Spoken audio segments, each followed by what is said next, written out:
From the Ticats Audio Network, this is Tasker and Andy. Yes, it is. Welcome to Tasker and Andy. I'm Luke Tasker. This is Andy Fantuz.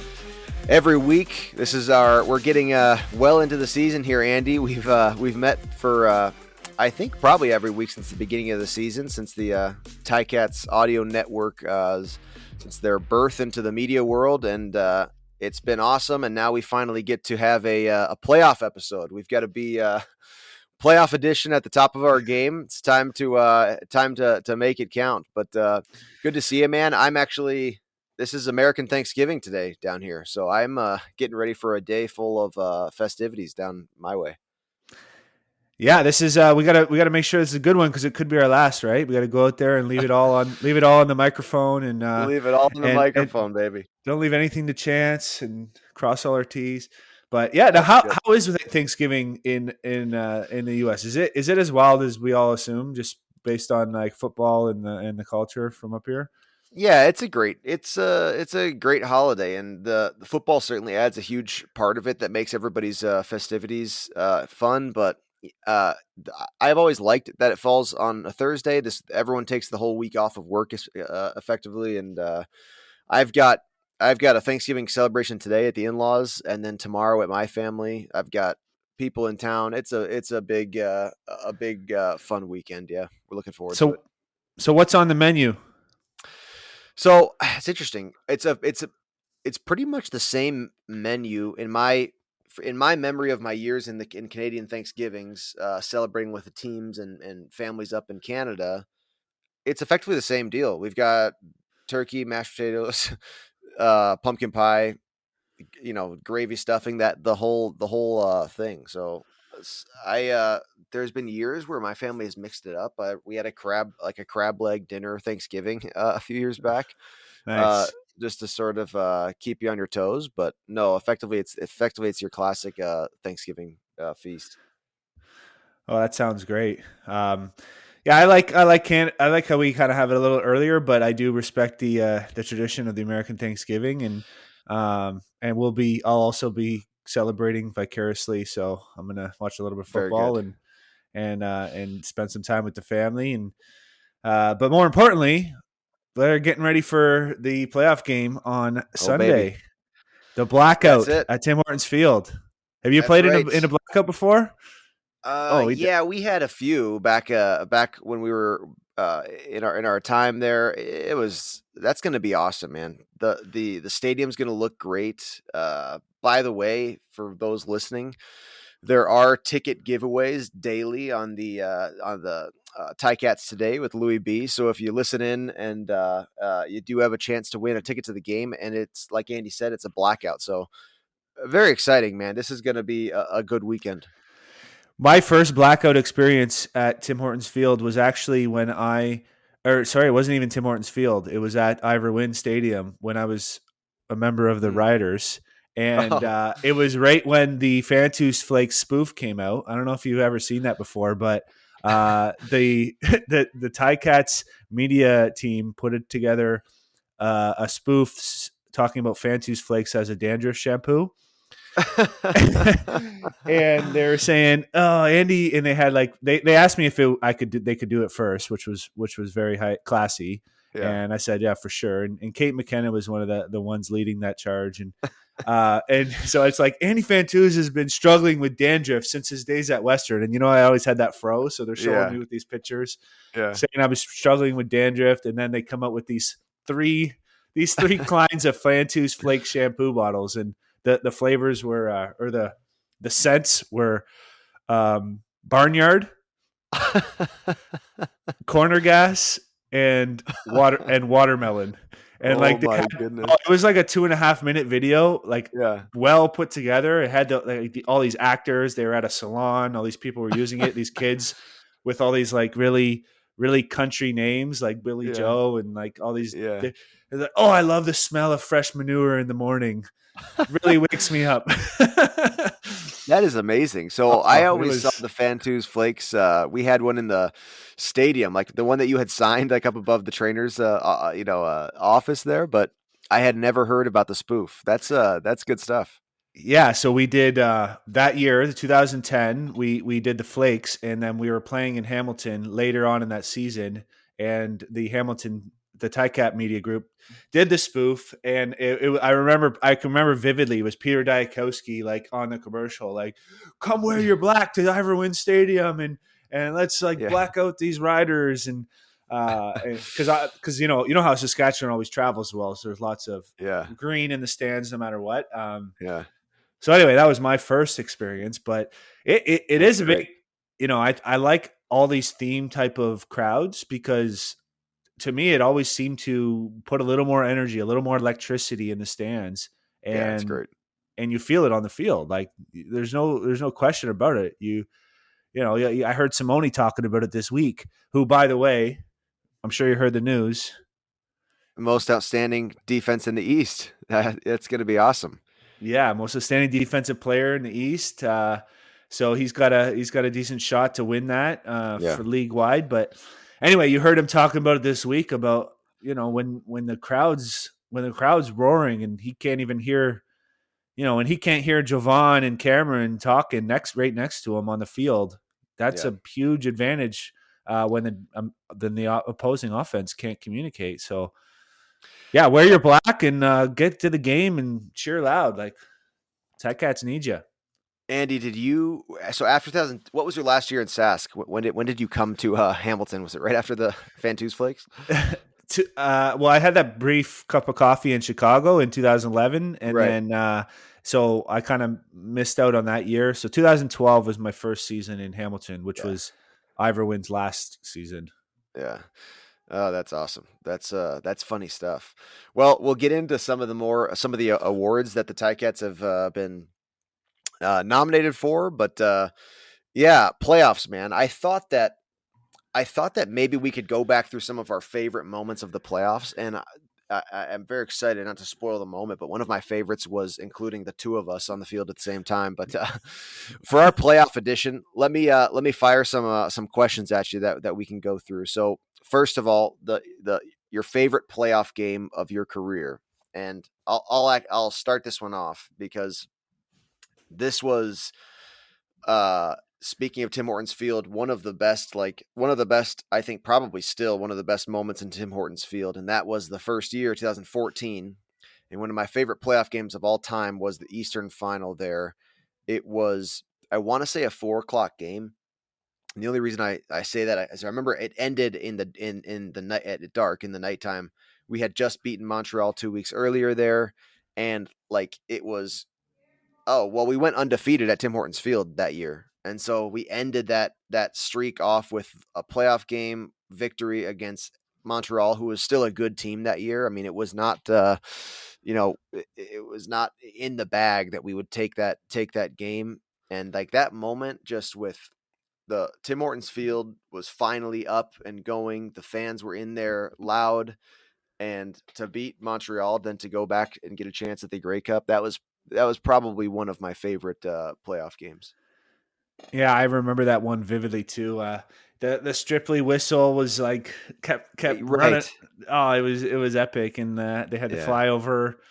I love the flyovers. By the way, not to get off topic here, but Dude, I love them. I think it's huge. The best flyover I ever saw, I unfortunately was not playing in it. I was at the Grey Cup in Edmonton in 2017 for like the award ceremony, and man, I don't know if it was the like Canadian like Royal Air Force or like they flew, it looked like 20 like red jets like over and like depart and like parted over the stadium. It was the coolest flyover ever. It was unbelievable. Yeah, I remember that. That's yeah, I get so excited. I like the flyovers, like when you ever get some like bagpipes, and I don't know. I get the Fire, chills. yeah. Back in 2010, first game of the season was against Montreal, and this is in Saskatchewan. But right after we had lost in the Grey Cup, so it was Canada Right. Day. It was the opening game of the season, and it was one of the highest scoring games I was ever a part of. It was like 55-49. Wow.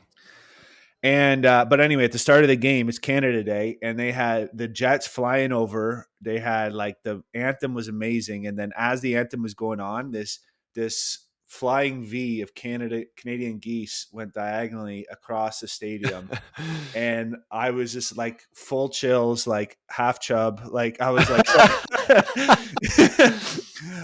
it was epic, man. I'm telling you, it was just one for the books, and that was an amazing game, but.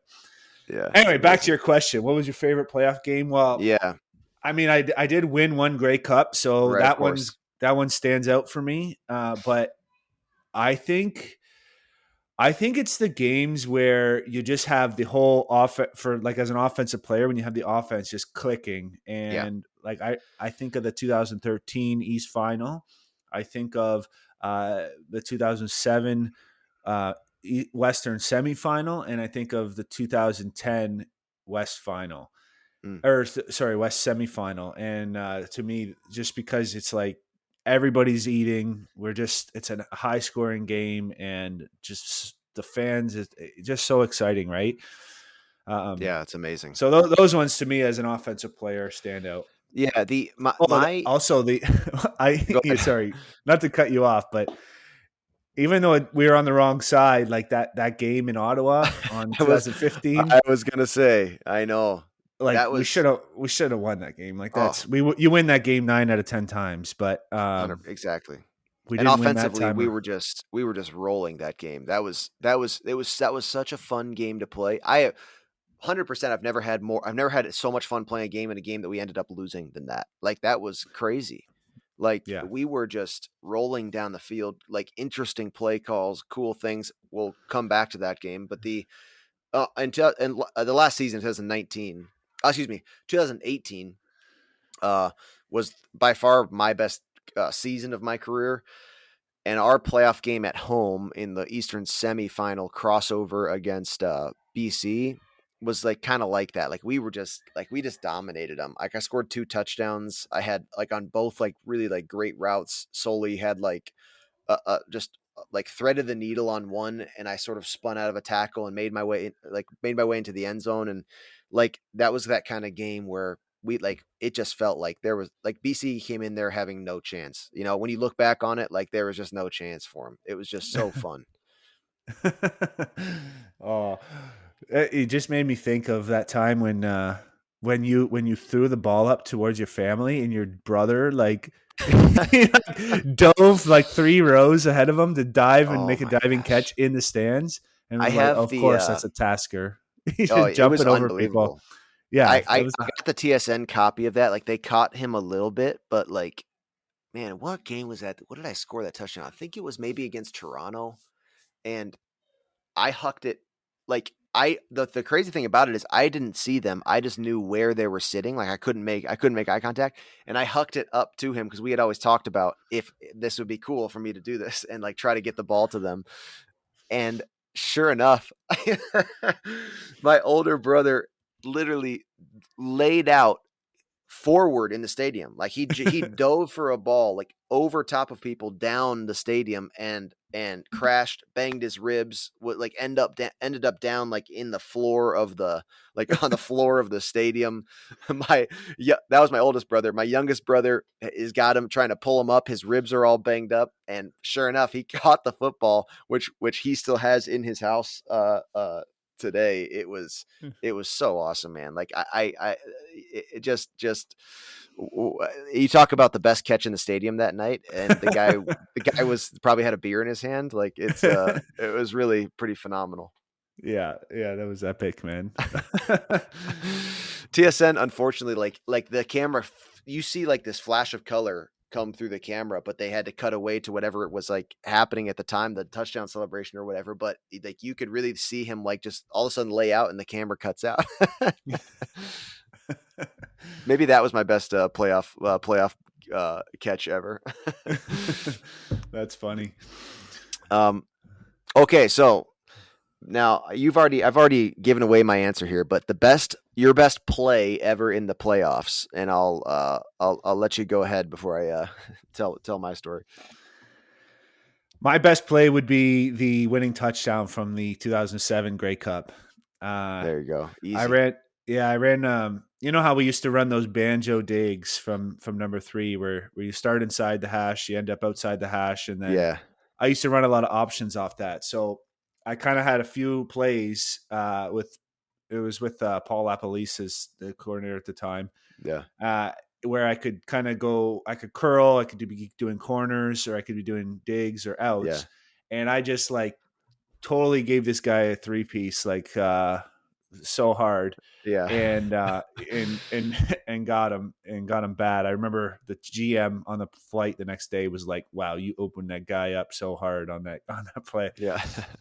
which was cool. But anyway, and then I ran this dig, and I actually caught a ball that was even the catch itself was like fully extended, kind of with Yeah. my fingertips going full speed across the field, Yeah. and then I sort of ducked one tackle, came up and like did a close step and kind of swimmed another guy. So I broke two or three tackles, and then I was running with the ball just with my open hand, switched it into my other hand, and kind of got tackled as I was stretching over the goal line. And I Yeah. have like the most epic like poster shot right down the goal line of Yeah. me outstretched, like knee off the ground, Right. and the ball over in the end zone, and that ended up being the winning touchdown. So, That's uh, amazing.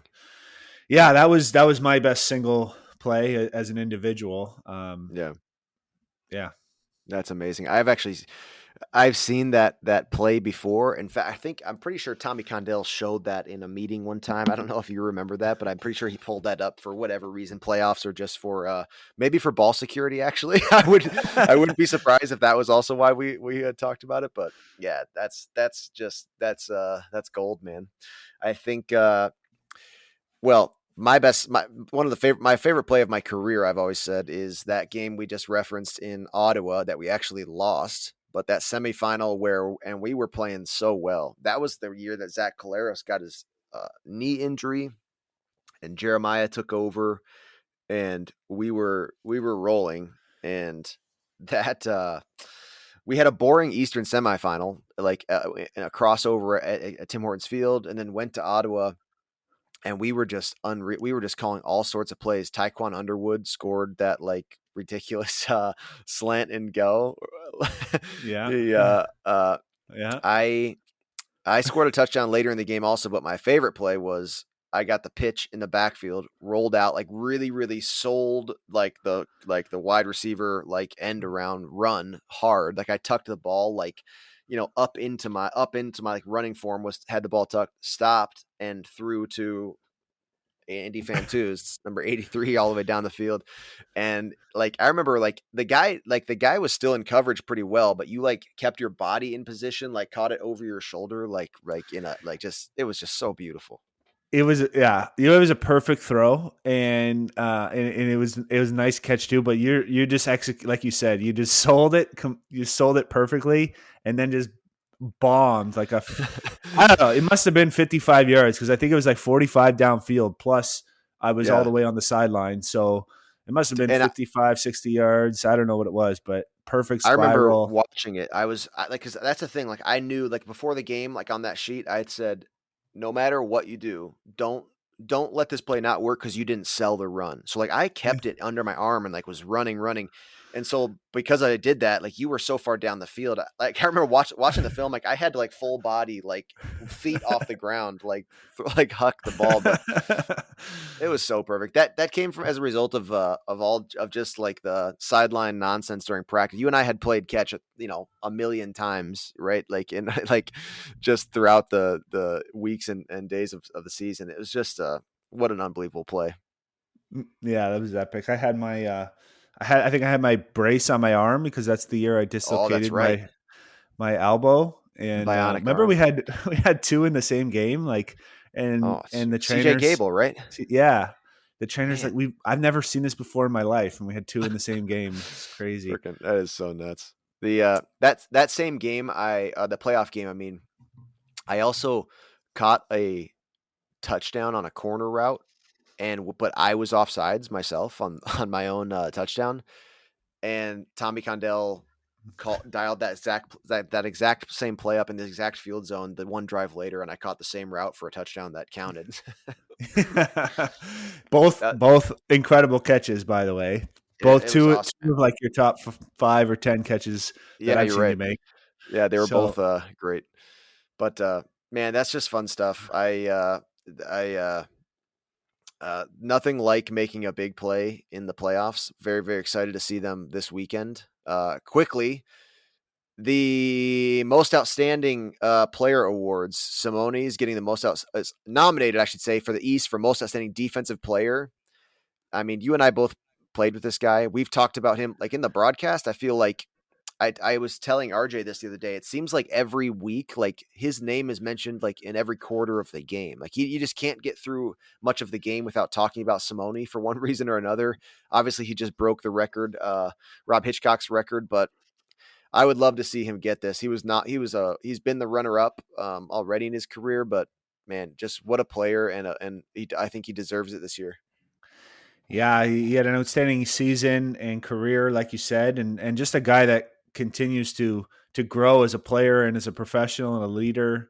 Yeah, Just ultimate respect for him and the way he prepares and the way he goes out and performs and gives it his all every single week. So he'll be no doubt a big factor on Sunday. And yeah, good luck at the award show. And we yeah. have another nominee for the East, one of your best buds, Oh yeah. and one of my one of my favorite young guys when I was at the end of my career was our guard Brandon Revenberg. Yeah, most outstanding lineman nomination, and he has been the runner-up before, as Simone has for his award. But man, this is the guy who was the staple of the O line this year for the Ticats when they were plagued with injuries all around. He kind of held it down with the young guys, and he's just a natural born football player. This would be a great nod to him for his career that's still has years ahead of it. But yeah, Brandon Revenberg hoping he comes home with an award at the end of the season as well. Yeah, very deserving, very deserving. Just kind of gives me that OG feeling. Even I guess he is one of the vets now, but you know he Yeah, isn't that interesting, man? yeah, he just gets down to work. Just very classic out there, like no gloves, no shirts, no just getting to work. Yeah. Honestly, don't Just his like like just his huge like white arms just like pop off the field like you're like, oh, what who is that gargantuan? Especially in the blackout game this week, you're going to see those just enormous no tape, no glove arms out there.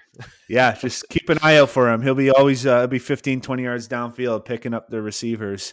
There we go. First one to grab the receivers. So you always love it Yeah. when your linemen are putting in that effort. By the way, the receivers, Andy, our heritage has continued here. Jalen Acklin and Tim White both got the East Division All Star nods for the Ticat receiver room. Glad to see it. Those guys, amazing. There's including this season. There's 3 years of experience between two players. So, and they both got divisional all stars. So I mean, exceptional work by those guys, and it was not an easy year for the offense. But especially, I mean, Tim White has done nothing but impress us the whole season. But I got a chance to play a year with Jalen Acklin, and I'm very proud to see him get this award. He is a really really great part of this team and a great part of that receiver room. Yeah, both those guys have been aggressive and gritty all year long, and like you said, like Tim White just continues to impress, Yeah. and Jalen's kind of been that staple all year long, and the only staple really in the receiving core for the Yeah. Cats that have been there the whole year. So good, congratulations to those guys. Another offensive player, their tackle Chris Van Zyl, who was 2019 most outstanding lineman in the league, but he missed the first chunk of the season. So obviously played extremely well when he was in there to get East Division All Star. So congratulations to Chris. Yeah, that's pretty impressive. It's almost only played just a bit more than half the season, and he still gets the divisional nod. So well done, the 38-year-old. Love the guy. Yeah, not a huge, like, not a surprise to us as we're watching every single game, but half of the defense of All-Star team is from the Ticats, even Yeah, though there's really. 4 teams. So six defensive All-Stars for the East. We got DN, Jagarrett Davis, D-tackle, Dylan Wynn, linebacker, as we mentioned, Simone Lawrence. And then in the defensive backfield, Cariel Brooks, Jamal Roll, and Tunde Adeleke, all East Division All-Stars. That's amazing, man. That's very, very. That does not surprise me. That defense has been impressive all year, and but that is an amazing honor having half the lineup. Yeah. Yeah, it's 10 players, out of 24 for the offense and defense is pretty impressive for Hamilton. And the only team that had more, Winnipeg, had 14 for the West. Yeah. 7 on offense and 7 on defense. So pretty impressive over there. But yeah, very, very big congratulations to all these guys and deserving. Cariel Brooks has been a ball hawk all season. The guys don't even want to, QBs don't even want to throw against them. We continue to talk about Tunde Adeleke and how he's all over the field. Jamal Rolls had to play both sides of the field, has to move around due to injury, and sort of taken over well for that Dalvin Bro vacancy, and right.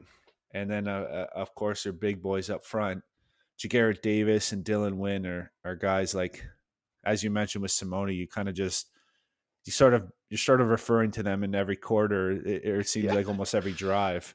Yeah, they're making some kind a play of impact. constantly. Yeah. Well, good stuff, man. That is that's exciting. We are looking forward to the blackout game. Be sure to tune into the Ticats Audio Network for the content leading up to the game this week, and then hope to see you in the stadium come Sunday. Andy, I'll see you there, brother. Yeah, hopefully there's I don't know if there's still tickets available, but make sure you get your tickets because it's gonna be an electric atmosphere. Yeah, it'll be so great. I will see you there, and I can't wait. Have a happy Thanksgiving. Man. Yeah, you too, buddy. Thanks.